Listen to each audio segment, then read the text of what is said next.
Hello everyone, welcome to my channel Indian law academy. आज हम बात करने वाले हैं Allahabad high court law clerk trainee का नेचर वर्क क्या होगा, किस तरह से उनसे जो सेलेक्टिव स्टूडेंट होंगे उनका क्या ड्यूटी होती है या क्या उनसे हाई कोर्ट में ड्यूटी उनकी क्या काम लिया जाता है, उससे रिलेटेड मैं जो ये वीडियो बना रही हूँ आज। और अगर आपको पसंद आए तो इसे लाइक करें, शेयर करें और सब्सक्राइब करें। और शेयर करना ज़्यादा से ज़्यादा शेयर करना ना भूलें, क्योंकि जितना स्टूडेंट्स जो भी इसकी तैयारी कर रहे हैं तो वो इसका नेचर ऑफ वर्क जानने के बाद और अच्छे से इसकी प्रिपरेशन करेंगे, क्योंकि बहुत अच्छी जॉब है और इसमें काफ़ी बेनिफिट है स्टूडेंट के करियर को लेकर। जो लॉ स्टूडेंट के करियर आगे जो फ्यूचर होगा लीगल वर्क में, तो उससे रिलेटेड बहुत अच्छा एक्सपीरियंस भी होगा और एक्सपोजर भी होगा। तो इससे रिलेटेड अब हम सबसे पहले देख लेते हैं नेचर ऑफ वर्क के बारे में। और मेरे कई व्यूवर्स ने इस तरह के क्वेश्चन मुझसे पूछे, तो इसलिए मुझे लगा इस पर एक डिटेल वीडियो बना देनी चाहिए, जिससे कि जो इंटरव्यू देने के लिए ईगर हैं या जो इंटरव्यू देने वाले हैं स्टूडेंट, उन्हें थोड़ा जोश आए, वो और अच्छे से इसकी प्रिपरेशन कर सकें और बाद में भी अगर सिलेक्शन के बाद में भी वो उस काम को अच्छे से कर पाएँ। तो नेचर ऑफ वर्क देखते हैं। The successful candidates will be attached with honourable जजेस sitting at Allahabad and Lucknow bench. ये जो इलाहाबाद हाई कोर्ट या लखनऊ बेंच जो इसकी इलाहाबाद हाई कोर्ट की है, तो उसमें जो हमारे ऑनरेबल जजेस हैं उनके अंडर में उनको अटैच कर दिया जाएगा या उनके अंडर में वर्क दिया जाएगा और वो लोग उनके साथ काम करेंगे। जो सिटिंग जजेस हैं हमारे ऑनरेबल हाई कोर्ट और हाई कोर्ट बेंच के, लखनऊ हाई कोर्ट बेंच के, तो वो लोग उनके साथ काम करेंगे जो कैंडिडेट सेलेक्टिव कैंडिडेट होंगे लॉ क्लर्क ट्रेनिंग में। और ये 1 साल की जॉब है, लेकिन आप ये मत समझिए 1 साल की जॉब में इतना एक्सपोजर नहीं हुआ, बहुत एक्सपोजर होता है। उसके अलावा जो फिर candidate shell discharge his duties under direction of their lordships, और अपने लॉर्डशिप या जो ऑनरेबल जजेस हैं उनके अंडर में जो स्टूडेंट होंगे या कैंडिडेट्स होंगे वो अपनी ड्यूटी डिस्चार्ज करेंगे। Search and research on legal points, और लीगल पॉइंट्स को सर्च और रिसर्च करने के लिए दिया जाएगा उन्हें। एंड प्रिंसिपल्स, और प्रिंसिपल्स को as desired by the honourable जजेस, जैसे कि जो ऑनरेबल जजेस को ज़रूरत होगी वो उस हिसाब से कुछ चीज़ें रिसर्च के लिए देंगे और कुछ चीज़ें सर्च करने के लिए देंगे। इसलिए इसमें लीगल नॉलेज के साथ साथ कंप्यूटर नॉलेज भी मांगी गई है, बेसिक कंप्यूटर नॉलेज मांगी गई है। और अगर आपके पास सर्टिफिकेट है तो आप इंटरव्यू के टाइम ज़रूर लेकर जाए कंप्यूटर सर्टिफिकेट। अगर है आपने कोई किसी इंस्टीट्यूट से कंप्यूटर की नॉलेज ली है या एजुकेशन ली है, तो आप वो सर्टिफिकेट भी ले जा सकते हैं। जैसे ट्रिपल प्लस करके कुछ इस तरह के जो सर्टिफिकेट होते हैं, या इसके होते हैं जो इंटरव्यू वगैरह के लिए बहुत इम्पोर्टेंट रहेगा। और अगर आपके पास सर्टिफिकेट है तो आपके सिलेक्शन के लिए चांसेस बढ़ जाते हैं। और मतलब अगर आपके पास नहीं है तो आप बनवा भी सकते हैं। और जब मैंने इंटरव्यू दिया था तब मेरे पास कंप्यूटर नॉलेज तो थी, लेकिन मैंने कहीं से सर्टिफिकेट नहीं लिया था या मैंने सर्टिफाई किसी इंस्टीट्यूट से वो नहीं ली थी, एजुकेशन नहीं ली थी कंप्यूटर की। तो मैंने इंटरव्यू के टाइम पे मेरे पास सर्टिफिकेट नहीं था। लेकिन अगर आपके पास है तो आप ले जा सकते हैं। ऐसा ज़रूरी नहीं है कि आपके पास होना ही चाहिए, लेकिन आप बनवा भी सकते हैं एंड टाइम पर किसी भी कंप्यूटर इंस्टीट्यूट से। लेकिन आपके पास नॉलेज होनी चाहिए, मेन चीज़ ये है, ठीक है। फिर लॉ क्लर्क ट्रेनिंग में also be asked to be present in court during hearing of the arguments. और लॉ क्लर्क ट्रेनिंग को उनको आने के लिए या उन्हें प्रेजेंट होने के लिए भी कहा जा सकता है। जो हियरिंग होती है, कोर्ट हियरिंग होती है, तो उसमें जो आर्ग्यूमेंट होते हैं वो सुनने के लिए टेक डाउन और प्रिपेयर नोट्स इन कोर्ट। और उन्हें वहाँ पे बैठ सकता है वो स्टूडेंट या कैंडिडेट और नोट्स प्रिपेयर करने के लिए कहा जाएगा।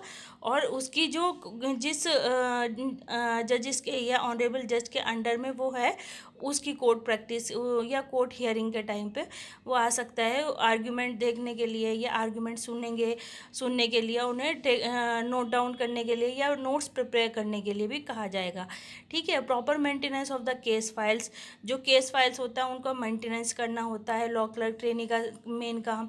फिर assistance assistance in administrative functioning of the honourable जजेस। जो एडमिनिस्ट्रेटिव फंक्शनिंग होती है उसको असिस्ट करने का भी काम होता है ऑनरेबल जजेस का। जो लॉ क्लर्क ट्रेनी होंगे वो कैंडिडेट करेंगे। The law clerk trainee will also भी provide the schedule of training and details of the number of job which they have to perform during their year of engagement. तो जो भी वो काम करेगा शेड्यूल अपना बताएगा, ट्रेनिंग जो हो रही है, एंड डिटेल देगा और नेचर ऑफ जॉब वगैरह बताएंगे which they have to perform during their year of engagement. मतलब जिसके अंडर में वो जॉब करेंगे तो वो उनको पहले ही बता दिया, आपको पहले ही बता दिया जाएगा कि आपकी क्या क्या ड्यूटी है। जो आपके ऑनरेबल जजेस होंगे वो आपको ऑलरेडी पहले ही बता देंगे। एक साल जैसे आपके सिलेक्शन होगा तो 1 ईयर में आपको क्या क्या काम करना है वो आपको जॉब डिटेल बता देंगे। और आपको यहाँ पे भी मैं दे रही हूँ तो आप उसके लिए भी मेंटली प्रिपेयर रहेंगे। Specific assignment shall be given by the honourable जज with whom they are attached. Specific जो असाइनमेंट वगैरह होते हैं वो भी जो ऑनरेबल जजेस देंगे उनको भी अटैच करना होता है, ठीक है, केस फाइल के साथ साथ। फिर इसके बाद पीरियड ऑफ इंगेजमेंट जो है 1 ईयर है, लेकिन ये टर्मिनेट भी हो सकता है। इंगेजमेंट में भी terminated without notice at any time. किसी भी टाइम पे ये टर्मिनेट किया जा सकता है बिना किसी नोटिस के। अगर मान लीजिए वो कैंडिडेट ठीक से काम नहीं कर रहा है या कुछ भी प्रॉब्लम है तो वो ऑनरेबल जजेस जो है टर्मिनेट कर सकता है उस लॉ क्लर्क ट्रेनी को विदाउट नोटिस के। ये पहले ही यहाँ क्लियर कर दिया जा रहा है। और इसकी जो सैलरी है 15,000 है इलाहाबाद हाई कोर्ट में, और अलग अलग हाई कोर्ट में अलग अलग भी होती है। कुछ हाई कोर्ट जो है, कुछ स्टेट के हाई कोर्ट 20,000 भी देते हैं, लेकिन इलाहाबाद हाई कोर्ट की 15,000 है। फिर इसके अलावा हम देख लेते हैं इसकी फ़ीस वगैरह तो 300 रुपीज़ है। ये तो आप फीस वगैरह सब सबमिट कर ही चुके होंगे। इसमें सर्टिफिकेट वगैरह जो अटैच किए गए हैं वो हाई स्कूल की मार्कशीट मांगी गई है, और साथ साथ high school certificate in proof of age, date of birth के तौर पे भी। इंटरमीडिएट मार्कशीट मांगी गई है। इंटरमीडिएट पास सर्टिफिकेट मांगे गए हैं। जो सर्टिफिकेट होता है ये टीसी वो होता है, टीसी नहीं सॉरी, जो सर्टिफिकेट होता है वो, ठीक है। ग्रेजुएशन, पोस्ट ग्रेजुएशन मार्कशीट और testimonial regarding extra curricular activities के लिए, कंप्यूटर नॉलेज के लिए self attest envelope each bearing postage stamp with rates 50. Candidates should affix a latest colored photograph taken on a after 1st January 2021 in passport size। आप जब interview देने जाएं, मैं एक चीज़ और यहाँ इंसर्ट करना चाहूँगी या बताना चाहूँगी, जब आप इंटरव्यू देने जाएं तो आप अपने डॉक्यूमेंट ज़रूर अपने साथ लेके जाएं। वैसे तो जो आपने फॉर्म फिल किया है उसकी हार्ड कॉपी ऑलरेडी उनके पास जो जजेस होंगे, जो इंटरव्यू पैनल होगा उनके पास होगी। उस हिसाब से ही वो आपकी क्वालिफ़िकेशन वगैरह सब समझ जाएंगे। उस हिसाब से ही आपको इंटरव्यू में काफ़ी क्वेश्चन पूछ लेंगे वो लोग। लेकिन अगर मान लीजिए कोई डॉक्यूमेंट मिस हो जाए तो आपके पास होना चाहिए, तो आप अपने पास से भी लेके जाएं, 2 फ़ोटो ज़रूर लेके जाएं और सारे डॉक्यूमेंट लेके जाएं।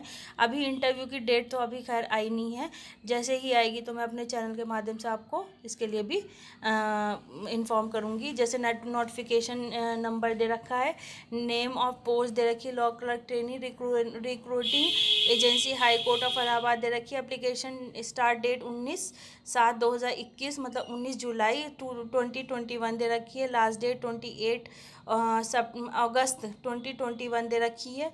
लेकिन एग्ज़ाम डेट यहाँ पे टू बी नोटिफाइड कर रखा है अभी तक, मतलब अभी नोटिफाइड नहीं की गई है, मतलब ये, ठीक है। फिर उसके अलावा अगर आपने वैकेंसी डिटेल तो 94 जॉब है लॉ क्लर्क ट्रेनिंग की।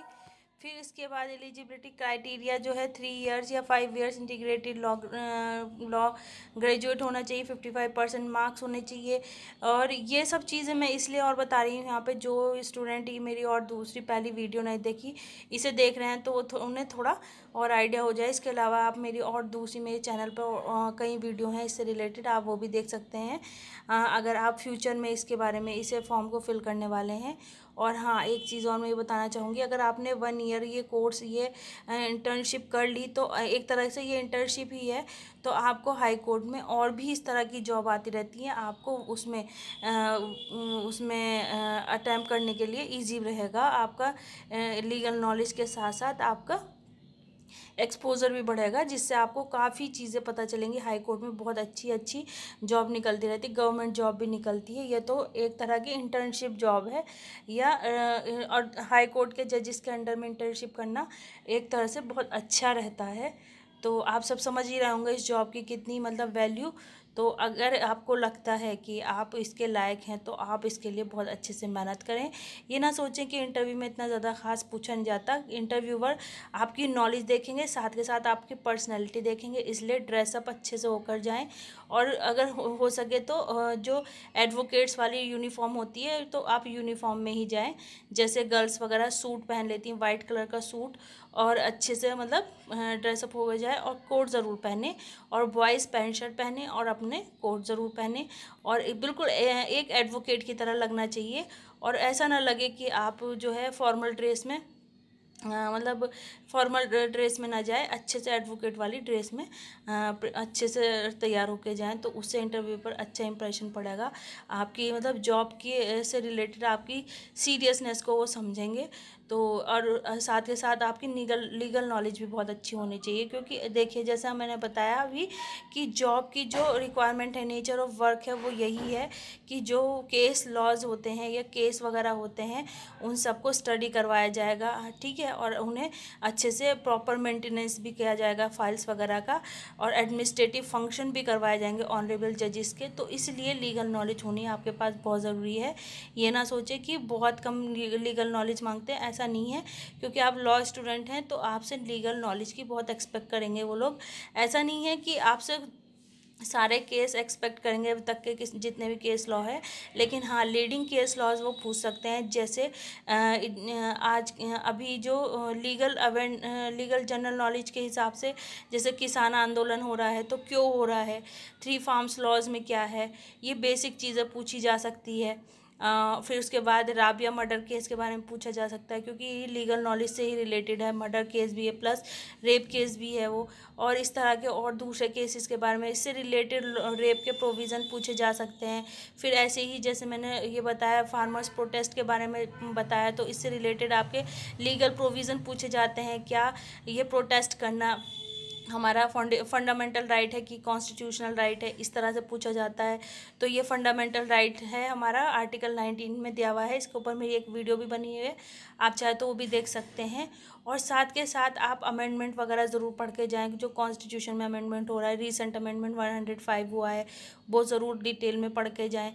उस पर मेरी वीडियो भी है, तो आप वो भी देख सकते हैं। मेरे चैनल से जुड़े रहें, मैं अप टू डेट कर रही हूँ और उसी के हिसाब से मैं वीडियो बना रही हूँ। तो आप प्लीज़ मेरी वीडियोस को देखते रहें, और ज़्यादा से ज़्यादा अपने ग्रुप में अपने फ्रेंड्स वगैरह को, जो भी इस जॉब के लिए अपियर होने वाले हैं, इस इंटरव्यू के लिए, वो लोग उनको ये मतलब शेयर करते रहें वीडियो को। और बिल्कुल टेंशन ना लें, फ्री माइंड होकर तैयारी करें और फ्री माइंड होकर ही इंटरव्यू दें, क्योंकि वो लोग बिल्कुल नहीं चाहते आप लोग डर के या हेजिटेट हो, क्योंकि आप काफ़ी चीज़ें फिर भूल जाते हैं। तो इसलिए हेजिटेट बिल्कुल ना हो, उस टाइम पे अपना प्रेजेंस ऑफ माइंड लगाएं, और प्रैक्टिकल मतलब एक तरह से जो लीगल नॉलेज में, जैसे आईपीसी सीआरपीसी में मर्डर से रिलेटेड, और दूसरे जो जनरल एक्सेप्शन है इनसे रिलेटेड जो वो होते हैं, क्या एग्जाम्पल वगैरह दिए होते हैं, तो वो सब भी पूछे जा सकते हैं। एक तरह से एग्जाम्पल के तौर पे पूछे जा सकते हैं, एक सिचुएशन बेस्ड क्वेश्चन भी पूछे जा सकते हैं।